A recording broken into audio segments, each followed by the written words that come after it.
Houston. Say again, please. Houston, we've had a problem. Hey there folks, welcome you all to yet another Friday vlog of mine. Flaggins up to you all, it's Flaggins Up Friday, another week is great. You've had to wait a week and a half for this one because last week's was on a Wednesday. I threw the whole Flaggins Up Friday thing into chaos by doing it on Wednesday last week. So we are back to normal hours, people, normal days of the week. And we have some exciting things to talk about, it must say. But before we get going, Flaggins Up once again to you all. I'm going to have a sip of this. You know, I'd buy you one, people. I would. If you were here now, I would buy you. Well, I wouldn't buy you one here. It's my house. It's just ridiculous. If we were in a pub somewhere, I'd buy you one. Let's wet these tonsils before we get going. Right, well, before we get into the crux of the list of things to talk about, my week has comprised of not very much gaming apart from well, I'm trying to think now. I finished Gears on my own. I'm trying to remember what I talked about last week. I don't think I'd finished it on the last vlog. I finally finished Gears 5 on a solo run through, and I had all sorts of problems with it. I had to redo. I apologise if I'm repeating something I said in the last vlog, but I don't think I talked about this. I finished in the whole playthrough. There was in the co-op playthrough I was doing with Johnny Boy. There was I kept getting kicked out. There was all sorts of things going on. We both got great connections and blah blah blah. So there was no reason for it other than the services. So there was that to contend with. We did. I mean, we got a lot of hours in, and then I would get kicked out. It wasn't like it was happening every 10 minutes or anything like that. But still, with the uber powers of the servers that they must have and all that malarkey, it shouldn't really be happening. And then that kind of fed itself to buggy saves that we had, and we had to reload games and chapters where I got stuck and things were bugging out all over the place. I had to drop out, go back in. And there was times when we got together to play, and it would take us 20 minutes to actually start the game.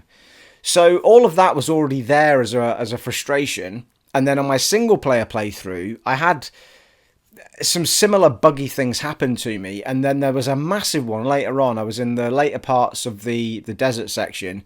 And to cut a long story short, I had to redo about 3 hours of that desert section again because my load or my save wouldn't. Every time I loaded it, I just got stuck in this building that I couldn't get out of because it hadn't remembered that I'd already done that section. It was totally bizarre. So I eventually finished it, and even when I got to the end of the game, it didn't give me my achievement for finishing the game. There's an achievement for 20 Gs for finishing the game on any difficulty. Didn't give me it, and it stopped giving me trophies a little bit before that as well, and I hadn't noticed. Anyway, I eventually finished the playthrough that I was doing with Johnny Boy last night, and not at the end of the game, but maybe a couple of levels before the end of the game, it triggered the achievement for finishing the campaign. So there was obviously something about that chapter and that little bit when we finished the fight. The minute we finished that big fight in that little section, it popped up with the achievement. So something about me doing that fight on my own hadn't triggered. So it was really, really odd. And because it had already registered that I'd done it solo, you can look at all the stuff you've done and it gives you the badges for it. So my only gaming this week has been finishing off last weekend maybe I finished off Gears, and then on single player, and then I don't know though, I've got a feeling that I finished Gears before the last vlog, and I might have talked to you about it already. But anyway, so I finished that off with Johnny Boy last night on the playthrough that we were doing together. And that's pretty much been all the gaming I've done this week. However, in sort of chatting to me, it was my son that flagged all of this up to me because I had completely passed me by through the week. But Mark Cerny, one of the main people at PlayStation Sony, did an interview about PlayStation 5, officially announcing that they will be releasing their next console in the holidays next year, 2020. Holidays, that means October, November, seems to be that time. And that runs in line with what Microsoft are doing for their next one. Sony have confirmed in that interview that it will be called the PS5, and you know, as the chap from IGN said, if it ain't broke, don't fix it, right? So PS5's fine. Do we want anything else? No, we do not, you know.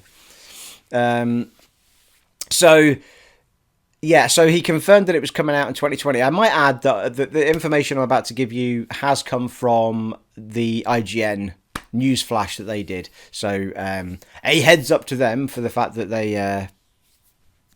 what's the word I'm looking for? Anyway, thank you to them for the information I'm about to give you, because they did a really good recap on it. I have all the details here. There was a couple of other things that came out of it, sort of side things, and I have a question as well as to what the hell is going on at Sony. So I need a piece of equipment, people, to carry on. Well, I need two pieces of equipment. I need my list that's on my phone, and I need these glasses, people. Are you ready? We go into the world of glasses every now and then, people. Yeah, well, the shades may make it look like a pair of shades anyway, is it? Never mind. Right, before we get going, I'm going to wet my whistle again. There you go. Right, PS5 Mark Cerny, the title is. Alright, so good, people. Right. So, Holidays 2020, already mentioned that part. It's called the PS5. They've said that's what it's going to be called. That's it, official now. And so they mentioned a few things about the. They've not given us every detail of the system, but they've given us the crux of what's going on. And the DualShock, we think it's going to be called the DualShock 5 because, you know, why not? We've had the DualShock 2, the DualShock 3, and the DualShock 4. So the DualShock 5, they've not officially announced that's its name, but we'll assume that it is, has haptic feedback replacing the standard rumble and adaptive triggers. So the haptic feedback basically means that it's like a different sensation when the controller moves or we don't know if it's always going to be a vibration feel, but it's a different kind of feel when emotion happens in the controller. So, for example, we've had different levels of buzz to this point. So what it's going to try and do is give us the sensation, for example, of walking on a hard floor, to walking in mud, to walking on a bouncy bridge, that sort of thing. So the controller will give you those different feelings through the motion, whatever if they call it vibrate, I don't know, but whatever the sensation is that comes through the controller in motion will give you that sensation, hopefully, to make you more immersed in what's going on in the game. I love that idea, I really do, because buzzing, it's great sometimes, but it does become annoying when it's the same buzz every time, for whether it's an explosion or whether it's you bumping into a wall. Like, there's no differential between the two things. So, other than it might be a longer buzz for the explosion. I think we have had different levels of buzz, but this is like a different feel altogether by the sounds of it. So that's the haptic feedback, and they've also got adaptive triggers, which sound really cool as well. So basically the adaptive triggers will have a different sort of tension depending on what's happening. The example that they gave from IGN was like pulling like a bow and arrow. So if you're pulling back a bow, the more you pull it, the more tension you start to get. So it won't just be a case, as you pull back on the controller, if it's a bow, it'll get harder and harder to pull back before you release it. And that's the very sort of stuff that'll immerse you far more in a game. And I'm a big bow and arrow player, people. You know that from this channel. So I love stuff like that. I mean, that's absolutely fantastic.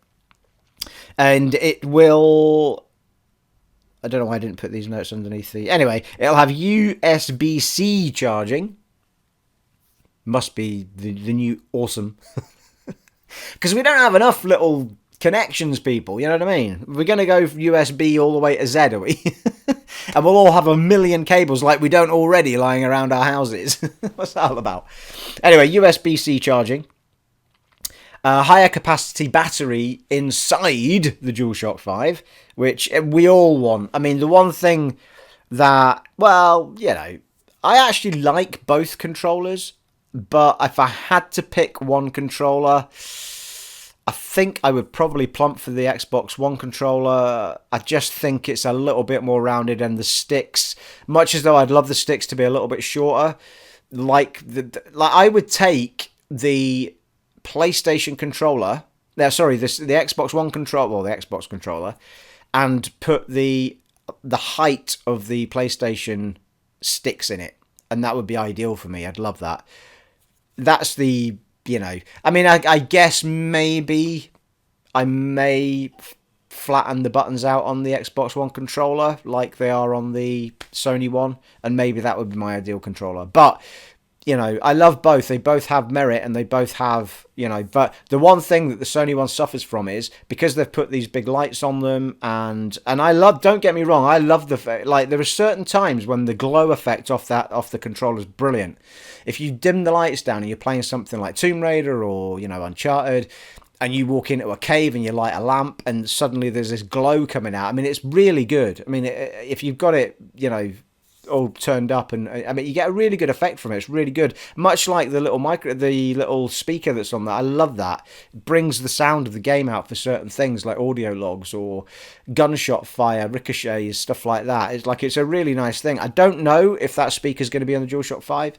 I don't know if the touchpad's going to be on the DualShock 5. I don't know if any of that was mentioned, but I would expect us to see a more refined version of the DualShock 4 because it's been a very popular controller, but one of the biggest issues was the battery. Because of these lights that are on it, the battery does not last long at all. You get 4 hours or so out of it, and it'll want you to recharge it, sort of thing. So without any doubt, they've mentioned that it's going to have a higher capacity battery. It's going to be heavier than the current one, but not as heavy as the Xbox One when it's got its batteries in it. So, we're somewhere in between that. And that's fine. I'd rather, the weight of the things aren't a massive problem to me. So, yeah, I'm really stoked for that because, I don't think they're going to want to lose the share buttons and all that sort of stuff. Interestingly, I had a message from PlayStation saying they're taking away the sharing for Facebook. Not a massive problem for me, but they're taking Facebook out of it completely. And it's weird because they made such a massive issue about being able to share on Facebook and Twitter and all that when they launched the PS4 that I'm not sure what's happened there. I think a lot of companies are concerned about the way Facebook treat people, about the way they're treating data, and I think they don't want to be associated with somebody who's getting a really hard time about the way that they're treating people's data. So I think they're just cutting ties with it.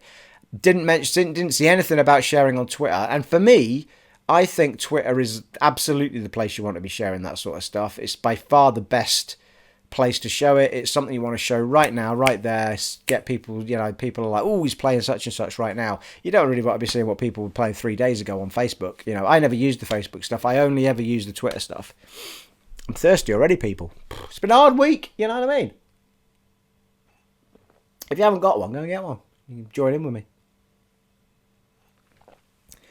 So, yeah, anyway, that was a side issue. But, yeah, if without any doubt, I don't see them. I mean, I think the share button will still be there.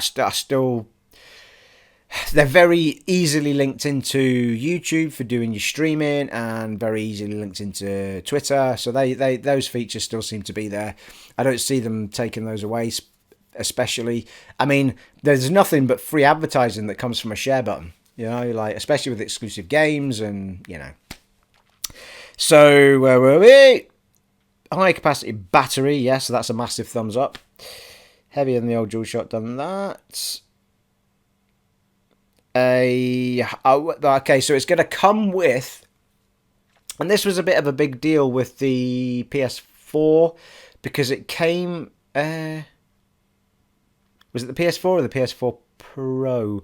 It might have been the Pro, because the Pro, they were sort of selling it as this 4K. They've been selling it as a 4K console, but it's an upscaled 4K as opposed to the Xbox One, which is a proper 4K. But the Pro did not come with an optical drive that played 4K discs, whereas the Xbox One X did.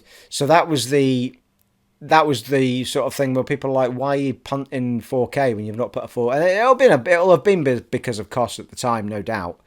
Because much as though the PlayStation 4 Pro came in at a decent enough price, the Xbox One X was more expensive. But, you're paying for that extra facility. But how many people... I mean, I still watch Blu-rays, to be fair. I buy Blu-rays, but I tend not to buy the ones that have got a 4K version on them anyway. So it doesn't make much of a muchness to me. However, the PS5 will be coming with a 100GB optical drive. Now, that is bigger than the optical drives that we have now, I'm pretty sure. And it's, well, Blu-ray optical is what it is. Optical drive playing 4K Blu-rays as well. And game well, here's an interesting one, right? They seem to highlight the fact that game installations from discs are mandatory because of the difference in speed between the solid state drive and the hard disk drive. So, I guess we've not mentioned it yet, but these consoles are going to be coming with both the PlayStation and the new Xbox will be coming with a solid state drive, which is basically a memory stick, if you look at it that way, where there's no spinning and turning and finding the data, and and that's where all the loading times come from. So if you can imagine it like the old cartridges on Nintendo or whatever, you're looking for an instant loading of the game, effectively, when you come to solid state drive, because it can just grab it and pull it up straight away. And what they're aiming for on these consoles is instant gameplay, no loading screens, or minute ones where it's seconds. And that is just a dream for any gamer, especially when you're talking about dying, going back to a save point. I mean, one of the frustrations with Gears 5 was like, oh my god, I know it's not a long time, but when you're sitting there and you're frustrated that you've just been beat, and you've got to sit and wait for 25-30 seconds for a level to reload, it's a pain. And it really is, like, you sit there and you're like, oh my god. So that's going to be a dream when that comes in. But my question to that is about the installing from disk. I'm pretty sure that when you put a disk in, it gives you no option anyway. So I don't know why that's even an issue. Like, when I put a disk in either the Xbox or the PS4 at the moment, I have to install my games. Well, it just does what it needs to do. It doesn't say, do you want to install it? It just does it. So I don't think there's any change there, particularly. And okay, so yeah, the nicety of this, though, on the PS5 is it's being put into place that even though you have to install the whole game, you can only install the campaign or the multiplayer or both. So you can split off bits of it. So if let's say you want to install it, but you're only interested in playing the campaign, you don't have to install the multiplayer parts. Or it might be that you install the whole thing and remove the multiplayer parts later because you no longer play multiplayer, but you want to keep the campaign on there. So they're giving you a way of saving disk space, which is fantastic. Because a lot of these maps and stuff like, or DLCs, or all the sorts of stuff that you think, I don't want the trimmings, I just want the core game, will cut you down by 20, 30, 40 gig maybe. So that's brilliant. I really like that idea. And it was something that I'm sure, like the 360, you could kind of install pieces or take pieces away. I remember that. But on the Xbox One, you couldn't. It was like an all or nothing deal. And it didn't even give you an option of playing from the disc on the Xbox One. You had to play it. You had to install it. The 360 was the last, and the PS3 were the last. Well, I'm saying PS3, but the PS3 seemed to force install certain things anyway at certain points. It depends on the game. Like Metal Gear Solid 4, I'm pretty sure installed, whether you liked it or not, you threw it in, it had to install. The 360 always gave you the option of playing from disc. So yeah, anyway, it's not going to make any difference from what we know now as to what's coming in the PS5. Where are we?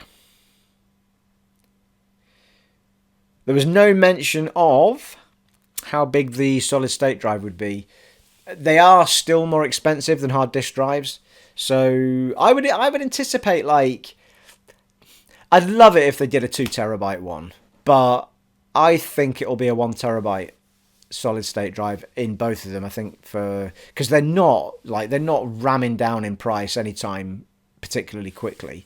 So I think there'll be 1 terabyte solid state drive, possibly a 2 terabyte hard drive. Don't know. It depends how they're going to run stuff. If they're expecting to install everything on the solid state drive, or whether they're giving you the option to install on one or the other, then they'll have a bigger hard drive and a smaller solid state. So the ones that you are particularly keen on getting on with fast, you can put onto the solid state, and then you can have a massive library in the other one. Don't know. I'm not sure why there would be two anyway. Like, in a perfect world, we'd just have a 4 terabyte solid state drive. But we'll see how it works. I think I'm spraying. Am I spitting, people? It's because I'm thirsty. Good grief. How dare I say? There's no professionalism on this channel, people. Just spitting at you. But yeah, I mean, I'd love it. I mean, we'd all just want a solid state drive, instant loading. I mean, why even bother with the hard drive? I don't know, like if they were able to give us a decent sized.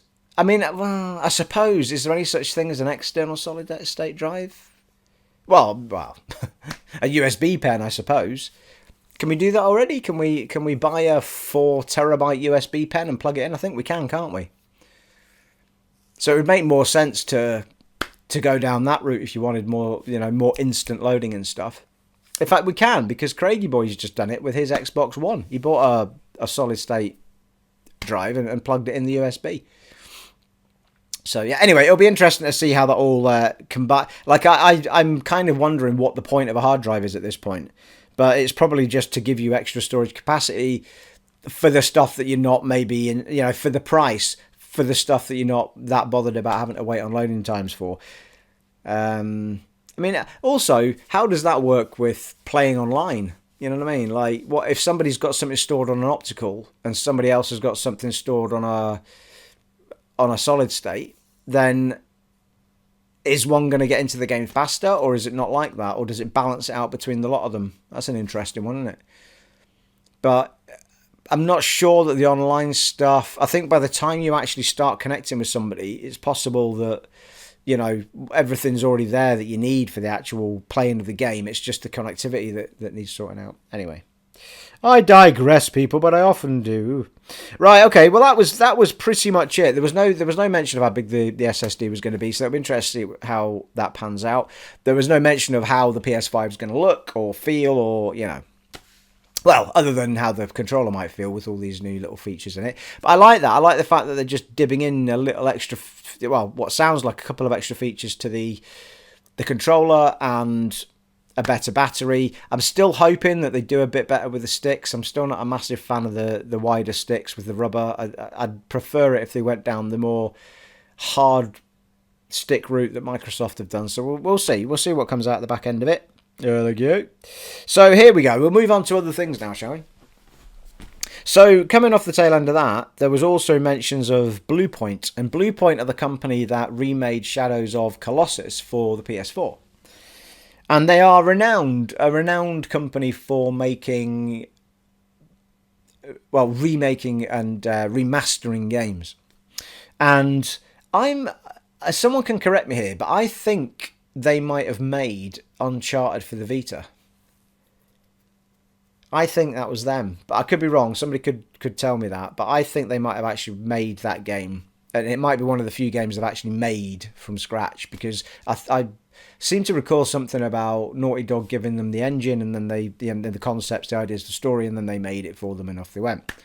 So anyway, they're a very renowned company for doing remasters, remakes. And as I say, they were the ones that did the Shadow of Colossus remake, which was very popular indeed. And Mark Cerny mentioned that they're working on something special, and I think it was for launch, and there's been a massive reaction to that for whatever reason, and for whatever whispers that have been said throughout the industry. Everybody seems to think that it's a remake of Demon's Souls. Now, that would be pretty special, and it would be pretty massive as well. And for those that don't know, Demon's Souls was the game that came before Dark Souls, and it's of the exact same ilk as that. If you put this game in on the PS3, you immediately feel like you're playing a Dark Souls game. But Demon's Souls is a PlayStation exclusive, and only Sony have the rights to it. So at some point, From Software have obviously said, well, we want to carry on with this concept of the Souls thing, but we want it to be cross-gen, so we're going to, we'll put the word dark in front of Souls, and off we go. So how they managed to get away with that on copyright terms, I've no idea, but Sony were obviously happy with it. But Demon's Souls is still specific, and it's still an exclusive.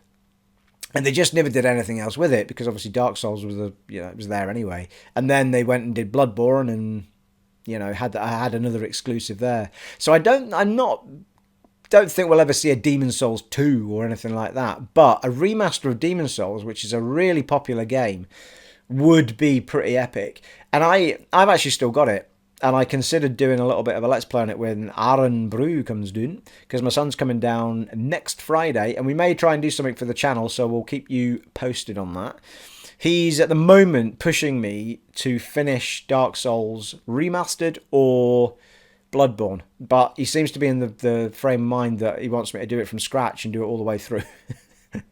So we'll see how we get on anyway. I'm of a frame of mind that I'll be better carrying on the playthrough that I was already doing with Dark Souls Remastered before I stopped doing my Let's Plays. So we may well do that, and we'll both be on mic and we'll do some recording. So hopefully you'll get a little bit of Let's Play from me when Aaron Brew's doing, because it will give us something to enjoy and have a giggle with together and post up to you guys. So anyway, Demon Souls for me, I mean, it didn't feel like I put it in the PS3 and I was going to record it. That's where I got sidetracked, people. So I put it in the PS3, started playing it the other night and it doesn't hold up very well. Like once you've played the other ones, like that game doesn't hold up well at all. The frame rate seems to be somewhere around 20 frames per second. My eyes were just like, oh, good Lord. But the actual content was great. So, I'd love to see that remastered so that I can play it in a way. Just like, well, to be fair, the Dark Souls is a remastered. It's not a remake. What they're talking about is a remake. So a remake would be absolutely awesome because, I mean, visually that'd be as stunning as, well, if it was for the PS4, it'd be like as good as Bloodborne, wouldn't it? So God knows what we'd get for the PS5. So that's going to be, I'm really, really stoked for that. And it'd be really cool to see it. I must say, it looks and feels and plays exactly like a Dark Souls game. The only thing that I noticed that was different was I didn't see a bonfire and there was no Estus flasks. It was like leaves you were eating to heal yourself. It was a bit more giving with those, certainly at the beginning. But again, I only played the tutorial and the first little section, and then I got to the bit where you're kind of meant to die, I think, at the beginning. You end up at this central place, and then you go to the first area you're meant to go to. So, yeah, I mean, I'd love to. I think that was my first taste of Dark Souls type games, because my son kind of showed me it. Aaron showed me it. This is years back, isn't it? 10, God, it could be 15 years ago, I don't know. However long ago the PlayStation was out.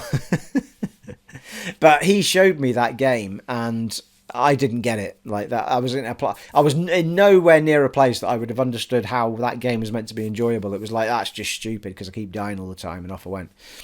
So I'd love to sort of revisit it. And I think I only played, like, there's a bit of the first area you go to is like a castle and a wall, a big castle wall and stuff, isn't it? I mean, I remember it quite vividly, the first section. And there's kind of a big knight with a massive spear, I think, on the top of the bridge that kept bloody doing me in every time I went up. And it's my only memory of it, really, other than the opener.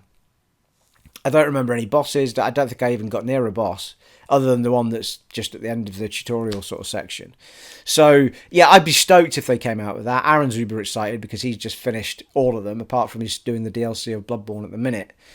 And, well, apart from 2, he's not done Dark Souls 2 yet. So that's a big deal if they come up with that, because they've still got Bloodborne as an exclusive as well, remember. So Bloodborne 2 could always happen. And talking of which, Hidetaka Miyazaki, if I've said that right, it'll be a miracle, who is the man who created Dark Souls and Bloodborne and such like, mentioned, just an aside comment the other day, well, I think it was an interview with somebody, but again, Aaron Brew told me about it. Apparently, Sony own the rights to Bloodborne, so he can't make a Bloodborne game unless Sony say make us a Bloodborne game. And he was saying that Bloodborne is his favourite of all the ones he's done out of all the Dark Souls and what have you. But Sony have not asked him to make a second Bloodborne. So, either they have now for the PS5 and he's just not mentioned it at this point, because he must have been asked, like, is Bloodborne 2 happening? And he said, well, Sony's not asked for it yet. That's basically, I think, the response they've got. But it's his favourite. So there is there is no, I don't think there's any chance of that game happening without him making it. Like, Dark Souls 2 wasn't him, it was another team. And then he came back in Dark Souls 3. And, so I think it's still good to know. And certainly from a Sony perspective, because you're talking about two Souls type games that are exclusive. You can't get them anywhere else. You've got Demon Souls being remade, if rumours are true. And then you've got a Bloodborne 2 at some point when you're ready for Bloodborne 2. For my liking, I mean, that's a massive, massive reason for somebody to be buying consoles, like games like that. I mean, it's just ridiculous. I mean, Microsoft are doing so well at the minute, but they have nowhere near, even with the studios they've just bought over the last year, and they're getting there. It's all going to happen. It'll be fine. They'll have the exclusives they need at some point, but they don't have that sort of library to tap into of developers even now that have that level of game, that quality of game, and the variation of game as well. I mean, Sony have just got so much to tap into. I mean, it's crazy. I mean, I think that console, the PS5, I'd be surprised if it doesn't launch with whatever that is they're talking about, Demon's Souls Remake, say, and something like Horizon Zero Dawn 2. I mean, it will launch with a couple of exclusives, I think, without any doubt. Because they know that Xbox are going to launch with Halo. So, is it 6? Yeah, Halo 6 or whatever. So, yeah, I'm uber stoked. Like, I think everything sounds great about these new consoles. Which leads us to my final question, people. So, you remember at some point a long time ago... Can I take these glasses off now? You remember at some time a long time ago, in a vlog far, far away, that I did a bit of a rambling and a rant about the guy that took over running Sony Worldwide Studios. And he took over from House and Tretton, wasn't it? And Tretton went first, then House took over, who was below him. And then Sean Layden took over, who was below them. And since he took over, I've been like, what on earth is he doing? Because there was little things that bugged me about him. I'm sure he's a perfectly nice guy. But... you know, it was from something where he snapped at a member of the audience because they laughed when he said that the changing of your profile name, is a difficult thing to do. And the guy in the audience giggled and he was like, oh, right, yeah. So it's easy, is it? You know how to do it, is it? And he started having a go at the guy. And it's like, hang on a minute. And this is only like a year ago.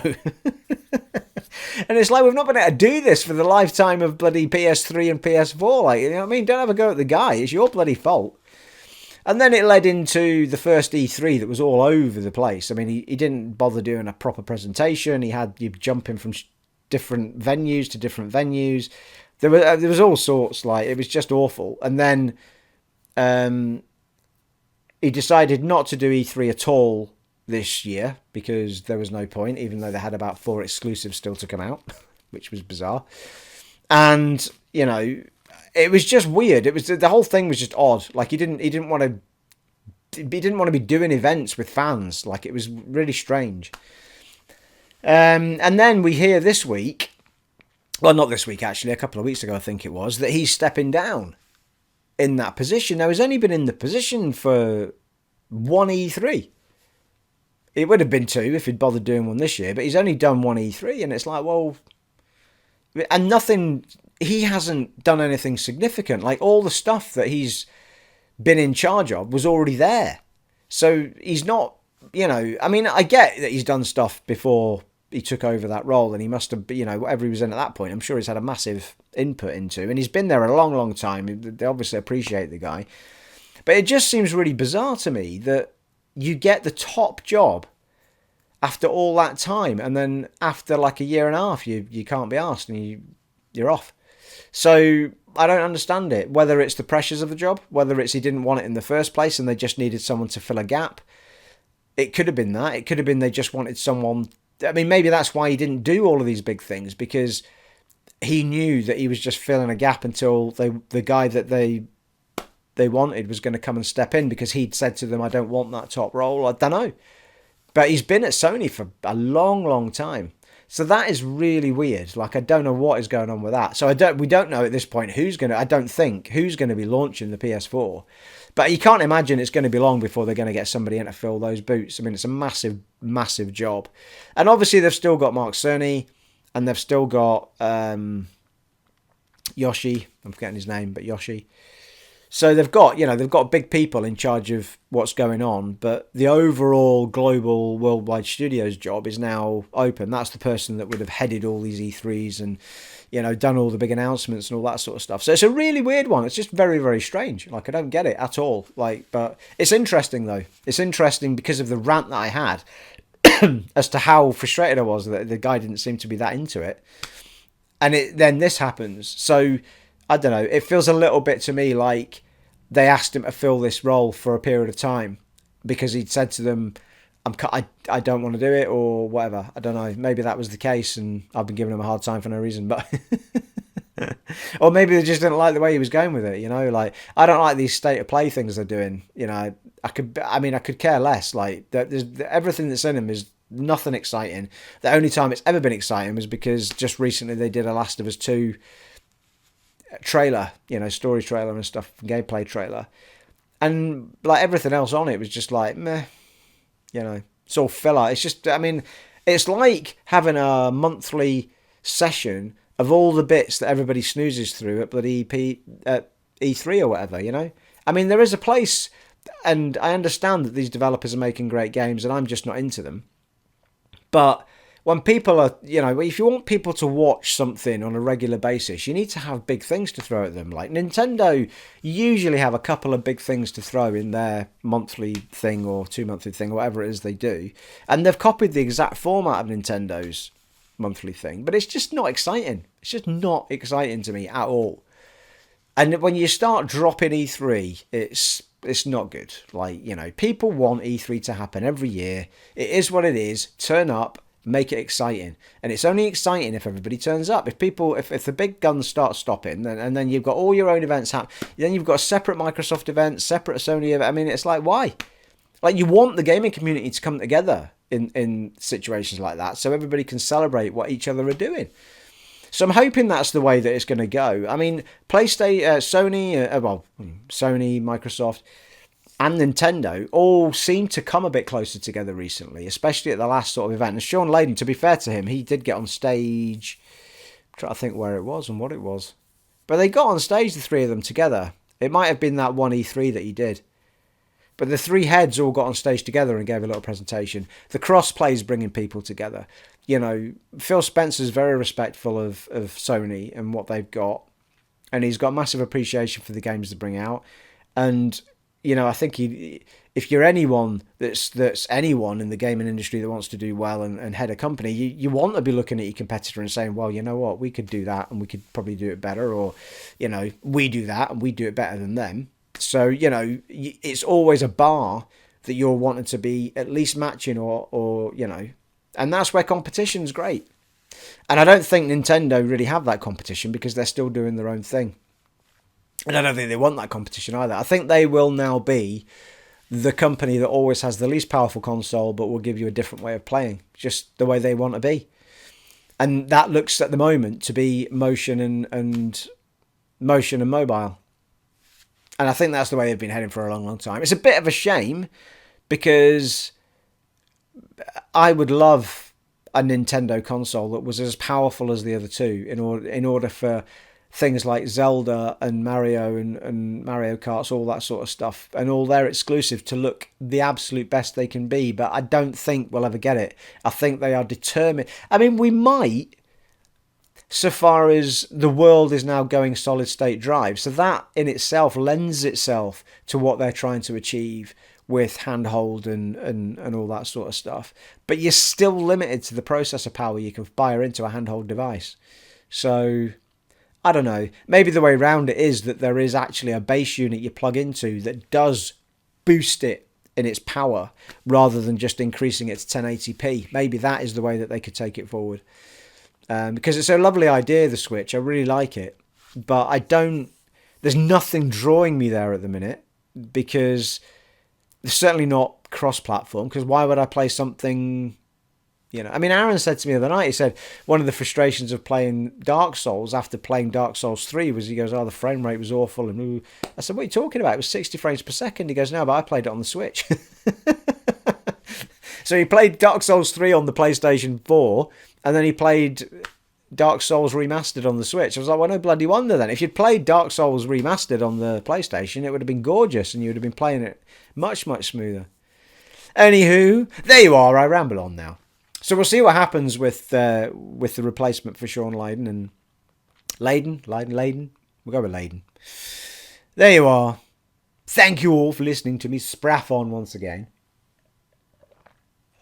Let me know in the comments below about any of this thing. Give me your opinions. Let me know what you think. Let me know what you think about what you're hearing about the PlayStation 5, what you're hearing about the Xbox. Will we call it an Xbox 2? I'd actually quite like it. Maybe if they just went down the... If they just went back to Xbox without... well, I mean, maybe they've kind of... I don't know. I mean, I feel like because it's an American company that they have this need to have some sort of funky name. Like they're not happy with Xbox One and Xbox Two and Xbox 3, but they could just call it the Xbox, and then have a version. But Xbox version 1.0 or whatever. I don't know. But, we don't want to be calling them Scorpios and Fantasticos and Lollipopios and stuff like that. I think Xbox 1, 2, 3, 4, 5 is fine. I mean, I don't think the fans need funky names for the consoles. I think Xbox One, we know why it was called Xbox One. It was because they were trying to bring everything into the console. TV and, gaming and movies and all that sort of stuff. So it was trying to be all in one box. But now that they've dumped that idea, it leaves them with the ability to just start calling things Xbox 2, Xbox 3, Xbox 4. Be interesting, though. But, the most famous one they've had was a 360, and I still don't know why it was called a 360. Someone will tell me, though. Something to do with the processor, maybe. So there you are. That is all I have to talk about today. It has been an honour and a privilege serving for you once again in this vlog of mine, and I shall see you all next time. Bye.